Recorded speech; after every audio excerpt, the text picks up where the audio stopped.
So over here you can see that I'm in my inbox right here in Thunderbird, and let's say what I want to do is I want to select multiple emails and then apply specific action to them.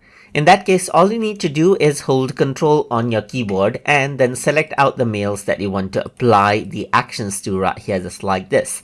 And simply right from over there, you can right click, let's say for example, and let's say for example, mark them as unread, and all of them has been marked as unread. Similarly, you can go ahead and hold Control, let's say for example, to select out multiple mails right here, just like this. And then you can go ahead and right click and then tag it out according to how you want right here, and then work around with it. Let's say for example, I'm going to go around and add a star right here, just like this. And what happens is that the emails will be added in by star. So let's just go around over here and then go around and then add stars. And you can see that the selected emails has stars in them right here, just like this.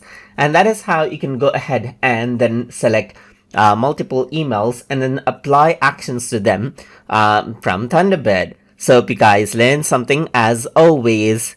And as always, please like, comment, share, and subscribe.